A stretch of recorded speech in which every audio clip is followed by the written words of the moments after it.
Good morning. It is 9:37. Good morning. It's 9:37 a.m. and we are convening the hearing board meeting of the South Coast Air Quality Management District. We have before the body one case on the docket, Sentinel Energy Center LLC, case number 6141-3. And so before we move any further, I'd like to ensure that we note the exhibits accordingly. The first exhibit is communication and correspondence between the clerk of the board, Rick Rothman, Mr. Balakapalan. That exhibit is HB1. That's HB1. Exhibit number 1 is communication from Rick Rothman. It is a stipulation to place petition for interim variance on consent calendar. Initially, this case was requested to be heard on consent. Because of the objection of one hearing board member, the case is now being heard in public. The second exhibit is a declaration of Dennis Johnson regarding interim and short variance petition filed in support of consent calendar. Third exhibit is order granting an interim and short variance. That's exhibit 3, proposed findings and decisions. Proposed findings and decisions. All right, Madam Clerk, at this time, are there any individuals who've signed up to provide non-evidentiary public comment? Okay, no one has signed up about evidentiary public testimony. Is that accurate? Ms. Diaz, public comment or testimony? Okay. So the record is clear that no one has signed up to provide public comment and or evidentiary testimony. Who do we have before us today representing the petitioner? This is Rick Rothman of Morgan Lewis, representing the petitioner. Who's representing the respondent? Good morning. This is John Jones, Senior Deputy District Counsel on behalf of the Executive Officer. Thank you. At this time, I'll afford you an opportunity to provide opening remarks. Will we have witnesses today? Yes, Chairman. We're going to have one witness and have a couple people available for responding to questions. Okay, so why don't we go ahead and just before we get going and just swear everybody in. I think to swear in, it would be Dennis Johnson and Greg Wolf, who are on the screen. Okay, are there any individuals on the respondent side needing to be sworn in? No, we have 2 individuals who will be available for questions. So yes. Okay, so why don't we go ahead and have everyone stand? Raise your right hand. All right. Do you solemnly state under penalty of perjury that the evidence that you shall give in this matter shall be the truth, the whole truth, and nothing but the truth? All right, the record is clear that all have agreed and accepted the oath. All right, Mr. Rothman, floor is yours, sir. Thank you, Chairman and members of the board. I am here on behalf of Sentinel Energy Center in furtherance of its petition for an interim variance from district rules. It should be. Can you not hear me? Okay, I'll get a little closer to the mic. So we are here on behalf of Sentinel Energy Center in furtherance of its petition for an interim variance from District Rules 218B and 3002C and the related permit conditions, which are, in particular, condition D 82.1. The variance request relates to the inability of Sentinel to operate its SEMS equipment during a shutdown of the underlying emissions equipment associated with construction that is being undertaken to install black start capabilities and equipment, including a battery storage system at the facility. Just by way of very brief background, and for the record, the facility is installing new black start equipment, including a battery storage system that will require all 8 turbines at the facility to be entirely powered down and locked out of all of its power sources. This lack of power to the facility will also shut off the power to the SEMS that monitor emissions from the turbines. Sentinel initially thought that since the SEM sources would not be operating and there would be no emissions, that there would not need to be a variance for these SEMs, particularly since they could comply with the provisions of Rule 2012 in order to confirm the validity of zero emissions. However, these SEMs also monitor CO, and the Rule 218.2 provisions that parallel the Rule 2012 provisions are not yet applicable to the facility. Sentinel approached the district and conferred with district council regarding the potential issues. And initially, there was some hope that a variance would not be necessary. However, after a number of discussions with district council, it was decided that even though there were no emissions to monitor, and even though there was no operation of the underlying sources, that the facility should seek a variance that imposed the same requirements as Rule 2012 and 218.2, given the issue with respect to the applicability of 218.2.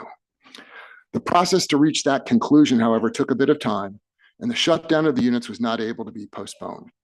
The facility explored bringing in temporary power just for the SEMs, but that created safety issues for the construction team.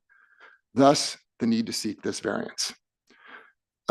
Just a quick rundown of the rules. This variance pertains to the ability of the SEMs to meet the requirement of Rules 218B and 3002C and the related permit conditions.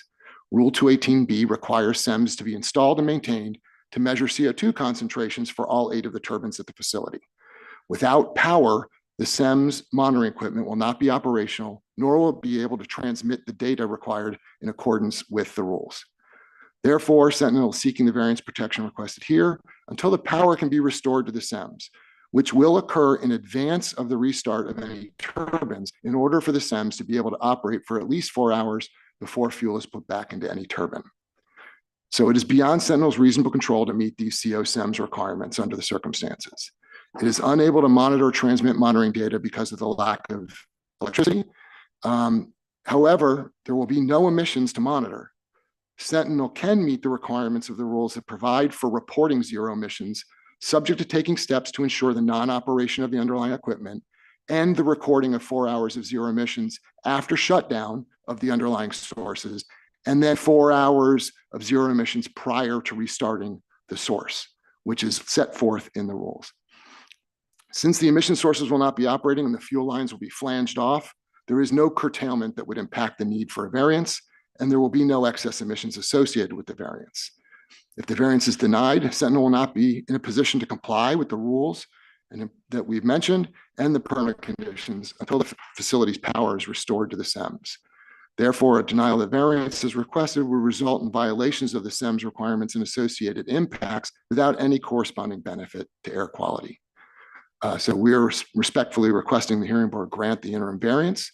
We do have Mr. Dennis Johnson here, who also submitted a declaration, but he is prepared to testify in support of the variance and to answer any questions the board may have. We also have Greg Wolf and Bill Kissinger on the screen. Greg is from York and Bill Kissinger is from my firm. They were involved in some of the discussions in case you have questions for them. And finally, as Chairman noted, we have submitted a stipulation to place the petition on the consent calendar. We submitted a declaration in support thereof and a proposed order that included a set of conditions for the board's consideration that were stipulated to with district council. And they have been marked as the 3 exhibits at the beginning of this hearing. Thank you for your consideration of this petition. And I'm prepared to have Mr. Johnson testify. Mr. Jones? Good morning, Charlie, members of the board. The representations of the petitioner are correct. We did try to see if there was a way to avoid coming in for the variance. We know, and we would have loved for this to be heard on consent, but go right ahead. All right, I'll move past that part. So we worked to the best of our ability. We weren't able to do so, and we do believe that they were diligent. They tried every other means possible, but given that the relief is that we actually want them to make these repairs and that this has made the most sense, the executive officer would have no objection to the relief sought here. All right. Mr. Rothman, did you want to? Dennis, can you take yourself off of mute so we know that we can hear you? Okay, so Mr. Rothman, so just so we're clear, Yes. if he's saying, we don't want him to rehash. He did submit a declaration, and we do have those documents before the hearing board. So if in fact just want to make sure, we don't want him to walk through the entire document. If there's something different. I mean, we can skip his testimony and just answer questions if that would be the board's preference. What we were prepared to do is provide a little bit of testimony, essentially about, the timing. Okay, fair enough. No, go right ahead. Mr. Chair, I have a question. Yep, go right ahead. Based on the fact that it's an interim variance, don't we need to bifurcate the case and hear good cause first, and then go, if there is good cause, to go on to the second part of it? Yes, we would. So let me ask you this question. If the matter were heard on consent, how would they have bifurcated via consent? It wouldn't have bifurcated, it would have just gone forward, as far as I know. But I'm not an attorney. If it was on consent, we would have still done the same thing as they were here. We would have taken the first good cause portion first, take a vote on that, and then proceed to the merits. So we would have done the identical, process. So the year now, so they have to do the good cause first. The presentation should be for the first part of the hearing, the good cause, and make the findings, and then once we vote on it, then we can proceed to the next phase. I believe Mr. Rotman was going to do that. I believe he was going to establish good cause.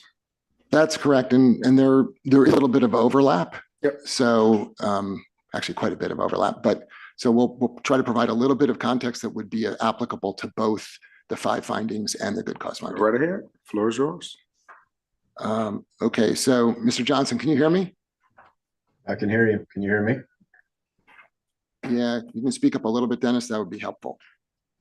Sure. Okay, so Mr. Johnson, can you state your full name and spell your last name for the record? Yeah, my name is Dennis Johnson. That is DENNIS JOHNSON. And what is your position at Sentinel Energy Center? I am the plant manager here at Sentinel Energy Center, which is a power generating facility located in Riverside County, and that's just outside of Palm Springs. And how long have you been the plant manager? I've been the plant manager here for 7 years. And are you familiar with the petition that was submitted on behalf of the facility for a variance? Yes, I am. And very high level, Dennis, what is the reason that Sentinel is seeking this variance? Sure. Yeah, I mean, to provide a little bit of background first. Last year, Sentinel signed a contract with California Independent System Operator, CAISO, and Southern California Edison to provide black start services. That contract is currently the subject of a proceeding at FERC. And the black start services are a very important service. It's an emergency service, which under which a black start provider like Sentinel, like us, would contract with the grid operator and transmission owner, here it's SCE, to be ready to re-energize the grid following an earthquake or other disruption that could cause the grid to shut down. So this is a very critical grid reliability service that is currently lacking in Southern California Edison's grid control by providing emergency power to help other power plants to start up and work together to re-energize the grid. So when this grid collapses, there really is no power on the system to start up a power plant like ours. To do so in this circumstance, it needs to have its own power source to maintain the equipment necessary to start the power plant and begin re-energizing the grid. So to do this, Sentinel began the installation of a bank of very large batteries, which that began in April of this year, and that will provide the power we need to start up in a position to re-energize the grid. The black start construction, go ahead. I would say, so you started this in April, but so what is happening now So that's causing the need for this variance? sure. So what's happening now is that the black start construction, including all the civil, the installation of the batteries, electrical equipment, that's all been completed. So now we're at the critical point. We're going to connect those black start, the new black start system into the existing power equipment throughout the facility. And to do that, we must safely remove the power to areas where modifications will be completed. So, with that also means, we're disconnecting each of the 8 combustion turbine units from all power sources. Obviously, that's for worker safety, rewiring, installing equipment, modifying equipment. And that effort is just getting underway. And to do that, it means the SEMS monitoring equipment, like everything else at the plant, will be powered down over the next 2 weeks. And did you look at whether you could just power the SEMS during this time period? We did. We spent a considerable amount of time trying to figure out ways to keep the SEMS powered throughout this period. But after a lengthy internal discussion, it was concluded that all power sources must be removed while ensuring the safety of the workers. So we're focused on sort of the immediate needs here. Was there an effort to try to avoid the need for a variance? Yes, there was an effort. We discussed many opportunities or options, I would say, to power this equipment. And through those efforts, bringing in any type of backup temporary power was discussed, but the risk outweighed the reward on that point. So yes, there was, and this was even, as discussions with our consultants and with legal, and how do we go about this and do it safely. And then it was just derived that we really need to take the power off of these systems. And just for the record, are you familiar with the district rules that provide for outages like this with respect to NOx? I am, and the answer is yes. I am familiar with those rules, yes. And those rules do provide provisions with respect to NOx, as mentioned, Rule 2012, which I believe was amended last year. So it provides provisions when he is under an extended outage. In particular, it provides that SEMS are not subject to the monitoring requirements for NOx when the source does not operate for a minimum of, I believe it's 168 consecutive hours. So the Sentinel units will be in outage for more than this 168 hours. So it fits within the requirements of the Rule 2012, which under that would mean that no variance is necessary for the SEMS requirements for NOx. To meet the requirements of 2012 in this regard, we must take certain actions, and we will take certain actions to document the non-operation of these units. So you have a path forward on NOx, so but not CO. Is that the reason Sentinel needs a variance? Correct, yeah. And kind of stated, while the district has made provisions for NOx SEMS monitoring during outage extensions, it has not yet put in place the same rules for CO SEMS requirements for facilities like Sentinel that are reclaimed facilities under Rule 218. So this is what we came to the conclusion of, through the communications with our council and district council, that the variance is necessary. So we've had these discussions. You have made a determination that you need the variance. Why did it get to where we need to have a interim variance as opposed to a regularly noticed variance? And that's really, are you kind of leaning towards the question of timing, I guess would really be the answer to that. But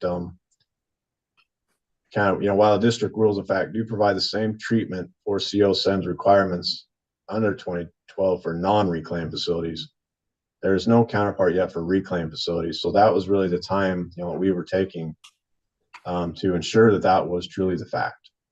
So the timing up to the fact that now we're here for an interim variance was really to cross all those T's, dot all those I's, and to make sure that truly was the case, that there wasn't any stipulation or any provision that we could go under our 218 as a reclaimed facility. So when did you finally reach the conclusion that you needed to seek a variance? That was recently, within the last end of September, really, I believe is when that was. So we had been discussing, throughout the time before that, but it was really towards about the end of September that was concluded. So, Mr. Chairman and members of the board, we can go on, but I think most of the rest of the testimony would be somewhat duplicative of what's in his declaration and also more geared towards the 5 findings other than good cause.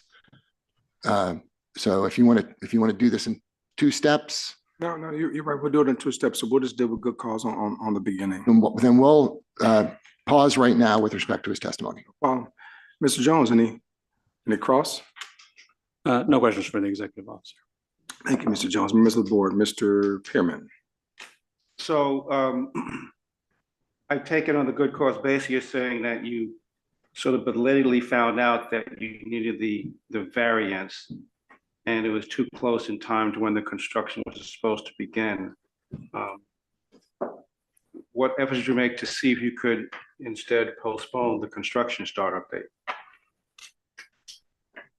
So we did communicate those efforts, and a lot of those communications. I'm sorry, was that question for me or for Rick? Dennis, I think you're the best person to answer it. So why don't you go ahead? Yeah, my apologies. Okay, yeah.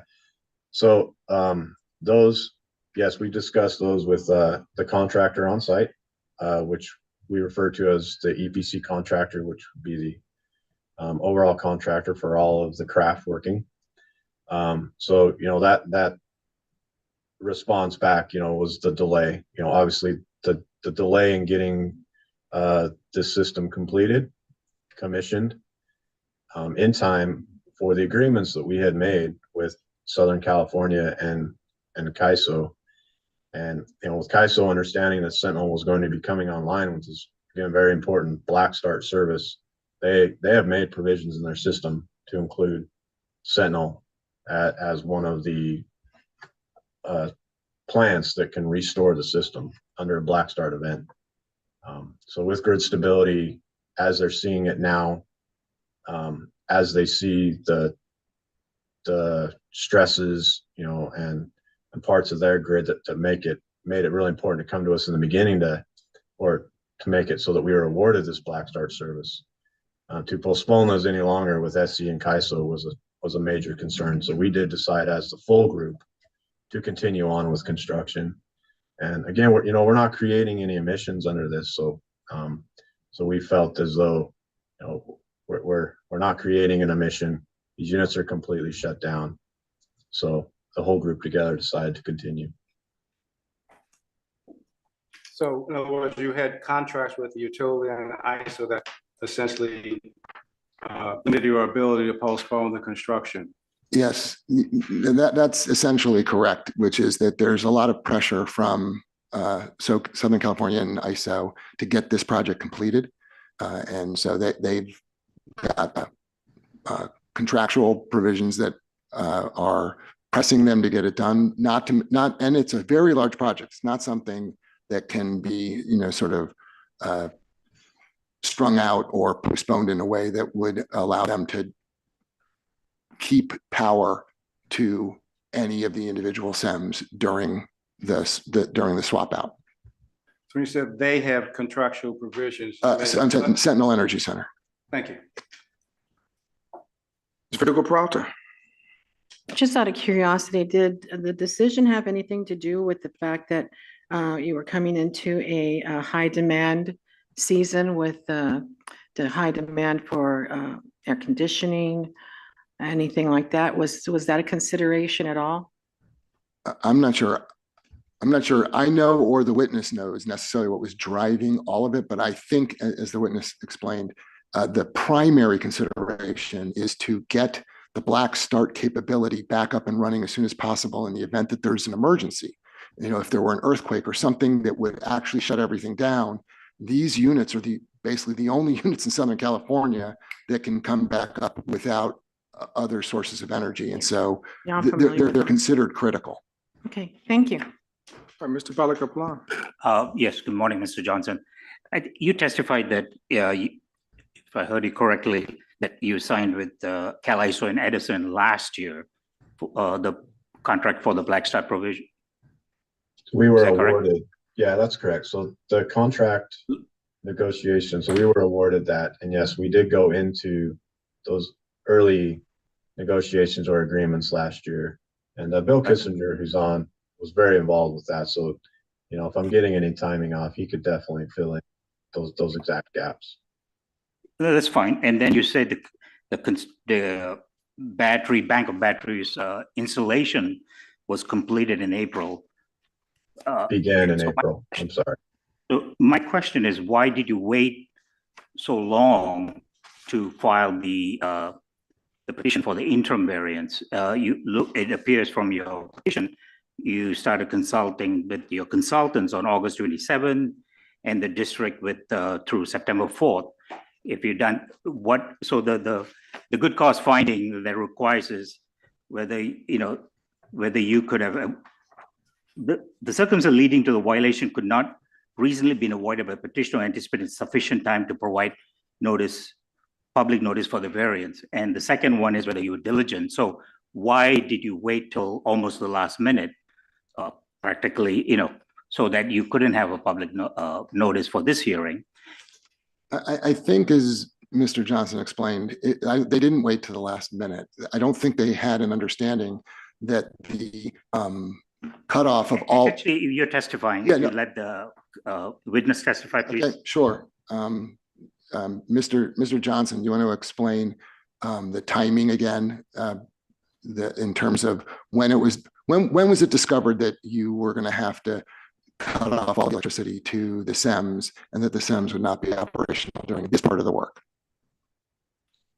Yeah, and I'm getting a little chatter on my side. Just make sure you can still hear me okay. Yes, we can hear you. Okay.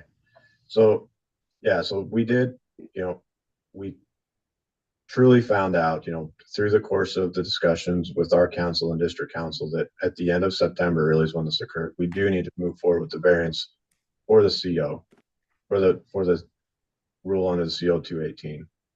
And then to really answer the question too, we didn't really ever, all of our efforts were to not have to perform the variance. So all of our efforts were, what can we do to keep the SEM systems up online? So that took time. That took a lot of time discussing. That took a lot of time going over the equipment. That took a lot of time going over the actual requirements of which equipment needs to get modified. So those discussions and evaluations of that work that needed completed, it took the time. You know, and around that same time when we were really trying to make, we knew we were, you know, covered under the 2012 for NOx, but not under the CO. So that was really the push and the drive to make sure that we were right and we were true, that we needed to go after this variance. So there was a lot of discussions that took the time. Any more questions? Yeah. So actually, you filed on September 17th. You're not the end. So you did file on September 17th, and you did mention the petition. You were in discussion through September 4th to the 13th. When did you finally get any feedback from the district that you need to get a variance for 218.2? I think since Mr. Kissinger was the person who had those discussions, he might be the best person to answer that question.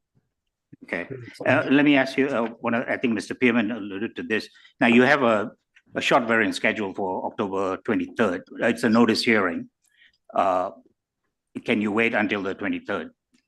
We can't wait till the. No, again, I'm sorry. I'm asking the witness here. Okay. So, Mr. Johnson, can you answer?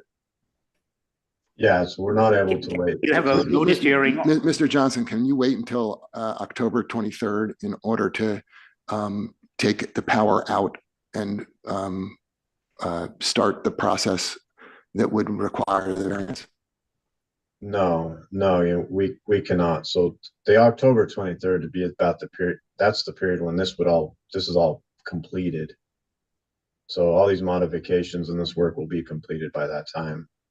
So, and again, that would push, you know, that pushes everything well outside of the obligations that we have. Okay, I have no other questions. Thank you. Mr. Pearman, did you have, okay. All right. The floor is yours, sir. Do you want to bring up your, Oh, did you, just want to make sure, any more questions on your side? Okay. Good deal. Questions? So, Mr. Rothman. I'm happy to put on more testimony, but if the declaration that he's already submitted, which covers, we believe covers all of the necessary background for the 5 findings, is satisfactory, we can submit on that and not, extend the hearing, or we're happy to put it on live, however you guys would like to proceed. So we're more than happy to submit on the declaration as is. We don't have any issues with you submitting on the declaration. Is there any objections? I think it's. Well, we're still doing the bifurcated Good part. cost, Right, yeah. no, right. So, but what he's saying essentially is he doesn't have any more, and he's willing to go to closing arguments, right? So I want to just make sure that we're good before he closes. And as long as we are getting closing on the good cause portion, and then because after you close and the district closes, then we take a vote on the good cause before we proceed to the merits. So if you want to, Then you're closing on the good cause. I'll close on the good cause, and I'll reserve my right to call Mr. Johnson on the second part if necessary. Okay, but I just want to be very clear. I believe the attorney understands the process, okay? So what my question was, before he closes, are there any additional questions from members of the board before the gentleman closes on good cause? Okay, hearing none. All right, so then you close, and Ms. Jones close as well, and then we'll move forward. I'm going to try and keep this as simple as possible. Rick, can you We hear me? did, so on behalf of Sentinel Energy Center, they tried their best to avoid the need for a variance once they discovered, which wasn't until basically August, that the work that was necessary was going to eliminate the source of energy to the SEMS in a way that would prevent it from complying with 218 and the associated permit condition. As a result, they went to the district and tried to work with the district over a period of a couple of weeks to see if there was a way around seeking a variance, because there were no emissions and because there was a way to basically comply with the provisions that already exist in both the rules for NOx and the rules for CO, but not the rule as it applies to a reclaim facility for CO. They did what they could to agree with the district on the approach. At the end of the day, the parties agreed that it made sense to seek a variance, but to seek a variance that imposed the exact same conditions. And those are the conditions that we presented in the proposed order. The good cause finding can be made, in our view, because it was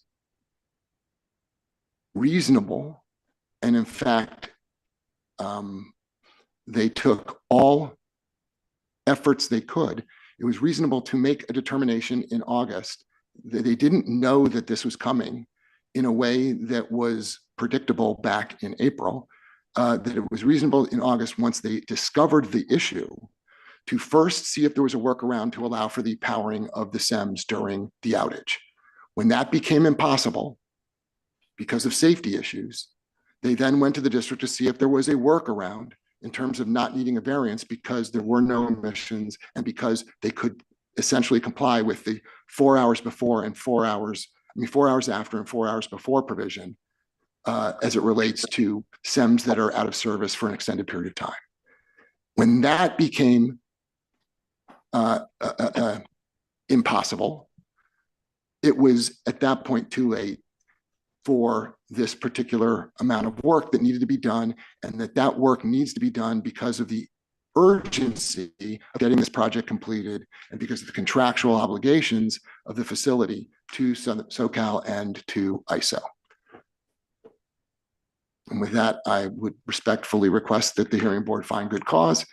And then I'm happy to do a closing on the other part if necessary. Absolutely, and you shall. Mr. Jones?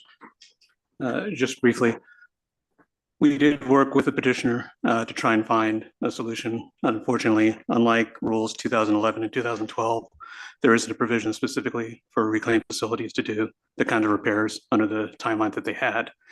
On September 13th, therefore, we said we should go ahead and file. And if the court, if the hearing board had availability, they would have had more than enough time to meet the 10-day requirement if you count backwards. So the 23rd is an issue. Understandably, you guys are busy, but it isn't the case that they waited until the last minute. They tried to file as early as they could, and if the time had been available, this would be a short hearing, and we wouldn't even be having the issue about an interim finding. Beyond that, I think what they're trying to do is important. I think the urgency has been met, and therefore the executive officer would not oppose the request of relief. Thank you, Mr. Jones. On deliberation, Ms. Verdugo-Prout. Thank you, Mr. Chair. I think I can find good cause. I recognize the fact that they have contractual obligations, but more importantly, it is important to the entire state that this black start be available, and the battery storage is going to be a huge issue as we go into the future, even more so. And the demand is going to make that a realization as well, and quality. And that's one thing that we didn't really talk about here, was quality of the electricity that is being produced. So with that, I believe I can make findings for a good. Mr. Bella-Kaplan. Thank you, ma'am. Ms. Buck. Yeah, I took this off calendar because I didn't see the language regarding good cause in there, but I heard Mr. Jones just now, September 13th, he told you to file.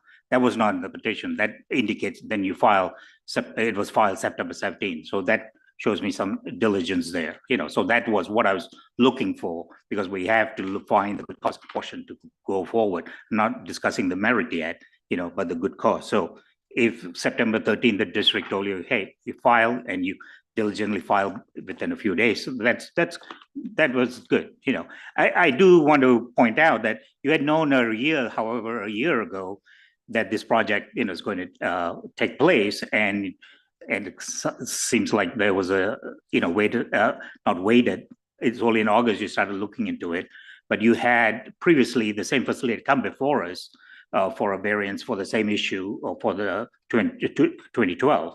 And so they're familiar with the process. It's not like the facility was not familiar with the process and should have taken a more proactive step. And so we wouldn't be in this interim variance like Mr. Jones indicated. This is a straightforward, regular. We could have had a notice public hearing. But from what I heard from Mr. Jones, that was 13th, that is sufficient for me to also find good cause because you filed then on the 17th. Any additional comments from members of the board? All right, hearing none, in the matter of Sentinel Energy Center LLC, case number 6143-3, I move that we find good cause to proceed to a hearing for an interim in absence of notice to the public based on our discussion and ability to make the findings for good cause. Second. It's been moved by Ali and second by Dr. Abraham. Any further question or discussion on the motion? Hearing none. Dr. Abraham? Aye. Ms. Verdugo-Peralta? Aye. Mr. Bella-Kaplan? Aye. Mr. Pearman? Aye. And I vote in the affirmative. We're moving forward to the next portion of the case. If in fact there are no objections, we will move over all previous testimony into this particular aspect of the case. We would ask that you would put in statements, Mr. Rothman.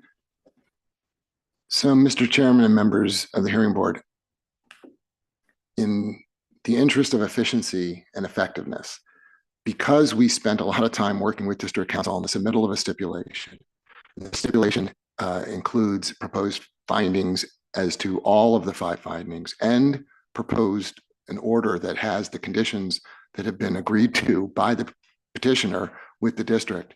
I would submit on our stipulation and the declaration, and the 3 exhibits that you have: the stipulation, the declaration, and the proposed order. Mr. Jones. The executive officer would agree. We do have members of the engineering and compliance teams if the board had questions, but otherwise, like we negotiated extensively for that proposed order, and we would be happy to stipulate on that. Okay, so I see members of the hearing board are anxious to provide comments, so we'll allow for there to be discussion. And Mr. I had a question for for engineering staff. Why Rule 218.2 is not applicable? as yet. That's my question, because when I read the rule, maybe I'm missing something. I just need to know why 218.2 is not applicable. Maybe either one can, I don't know, Mr. It's because we're a reclaim facility and No, okay, all right. I don't see it, but so if somebody can clarify that to me, I appreciate it. Because when I read the rule, it doesn't, it does appear that 218.2 applies. And so the way I read it, and I could be reading wrong, they actually don't need a variance. They by complying 2012 and 2018.2, there's provision E3 for taking it offline. So, and I don't want to testify here, but the SEMS reclaim its NOx and SOx, everything else, COPM is non-reclaim. It's not a question of reclaim facility, it's a reclaim pollutant, basically. So I thought 2018.2 covers non-reclaim pollutants, which is CO and PM. So I'm missing something. What 2018.2 was adopted into, when was it adopted? Before 2012 was amended in 2023. 2018.2 was amended in, I think, maybe 2012 or something like that. No, 2013, I think. I'm sorry, that's my question for the engineering staff. If there is somebody who can answer that, why? Okay, so just to be clear, you don't have any witnesses because you're submitting on the declarations, okay? they're available to Okay, no, answer I got questions. you. No, but right now you're waiving. Okay. Just to keep efficiency, Mr. Jones, if you'd like to call up one of your witnesses to be able to provide this comment, then we'll move into closing and then deliberation. And if I may, I stand correct. It's 2021 to 18.1, 218 to 18.2, and 218.3 was adopted and amended, and 2021 was amended in 2023. No, I think it's off. Okay. There we go. Yes, we'd like to.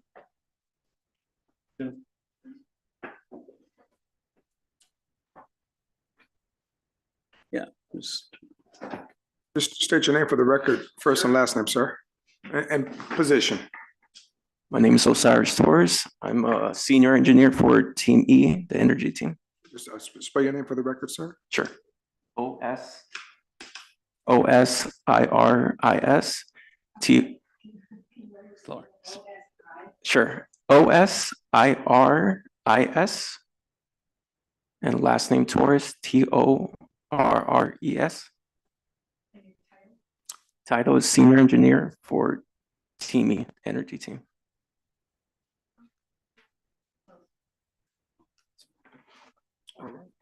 So Mr. Balakapallan, the floor is yours, sir. So, Mr. Torres, did you hear my question? Partially, yes. I believe you were referring to Rule 218.2 and whether it applies to the facility. Whether it applies to the facility for CO SEMS. Based on the rule as written, I believe it wouldn't apply for a NOx, a facility that has reclaimed NOx requirements. And based on that determination, we would refer to 218 as the applicable rule for this facility. Now, you're basing which portion of the rule are you basing your determination on? I believe it was one of the first sections. On the first page, there is a section that refers to exemptions or just applicability, perhaps. I believe it was the section B. You're talking about 218.2? 218.2, And yes. you're talking about applicability or? Yes. Okay. And there's like a section under, I believe 218.2B, maybe 2, that states that the facility, if the facility is subject to NOx and SOx reclaim requirements, they're not subject to Rule 218.2, but they would be subject to Rule 218. okay. So, all right. Just one follow-up question. Did you discuss this with the rule writers to get clarification? Unfortunately, I did not know. I was not part of the process. Okay, so. All right, so I don't, when I read the applicability, it does say except for a system that's to monitor NOx or SOx, they're not monitoring NOx or SOx, they're monitoring CO in this case. And in this rule 218.2, which was adopted because of my understanding, because all the reclaim facilities were going to become, non-reclaim and so forth. And then, anyway, but that's your understanding. And that's why you told them, no, need to apply for a variance. Yeah, and I believe they were actually the ones who proposed that as part of their variance request. Right. Yes. Okay. But that was double checked by myself. But you, okay. Can I request that when you come for the regular variance, if you're going to be a witness, that you can maybe check the rule writers, see the applicability or clarification also? Sure. Okay. Yeah. Because as I said, I don't, there's some misunderstanding, or maybe it's on my part, but when I read it, I think the CEO is addressed by 218.2, and I'm not going to testify. I'm saying anything more on that. Thank you. I got no further questions. Okay, thank you. Thank you. Mr. Rothman, closing comments. I guess my only closing comment at this point is the issue that is being raised by the engineering member is exactly the reason we had to go to the district and seek clarification, because it was unclear to us from the language of Rule 218.2 whether or not it would be applicable to a CO. Well, it's applicable to the SEMS, but whether it would be applicable to the CO portion of the SEMS, because we're a reclaimed facility. And when that determination came back that yes, that it was excluded from 218.2, and so we were only subject to 218, that was the reason for seeking the variance. And so with that, I would just request that the variance be granted based on the stipulated, proposed order and conditions, and the testimony that was both presented today and was presented in the declaration in support of the stipulation to put on the consent calendar. Mr. Jones.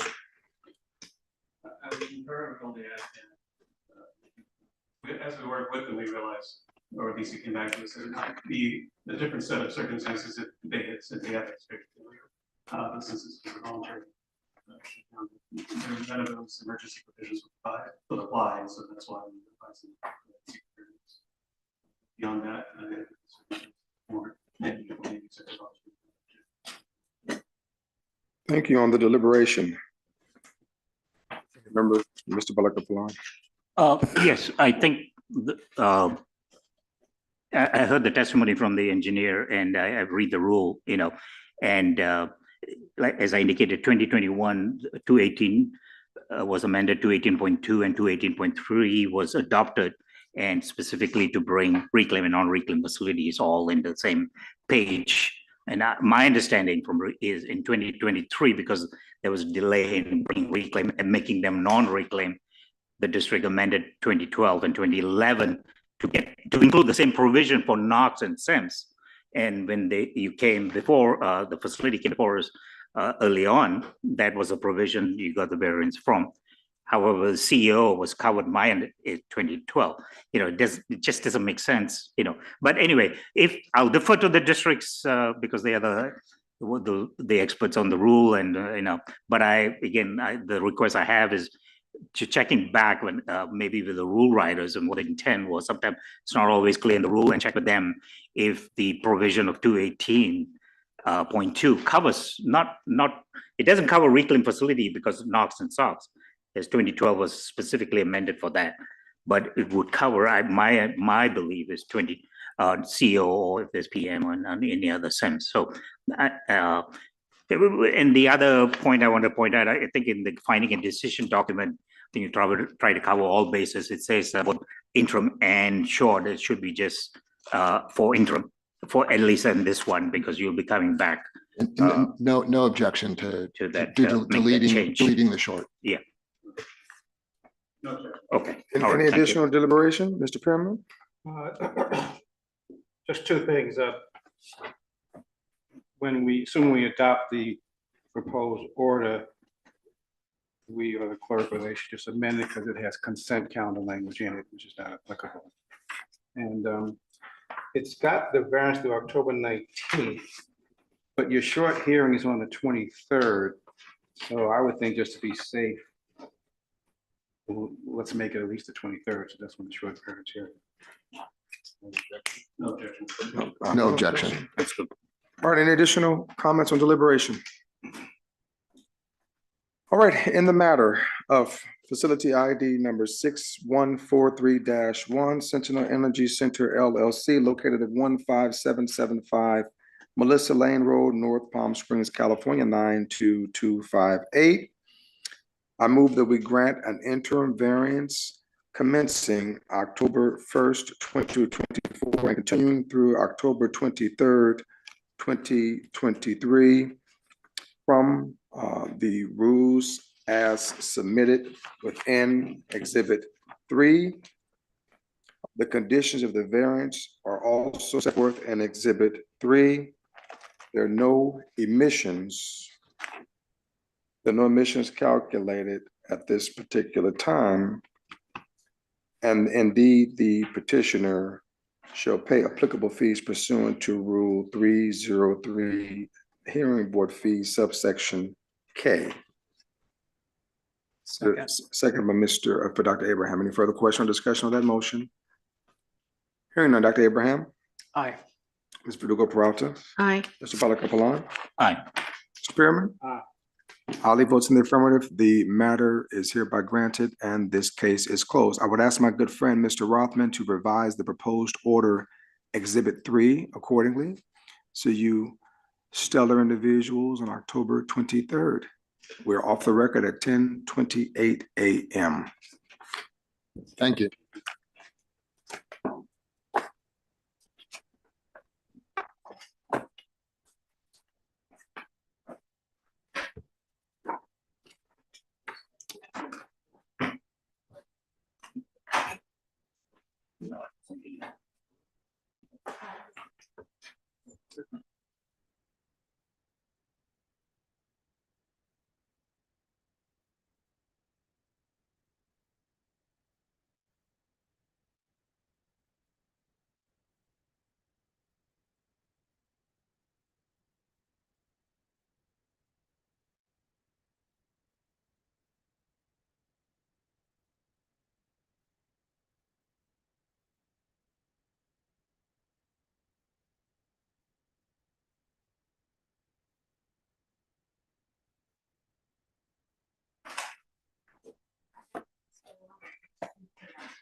I need a favor. Yes.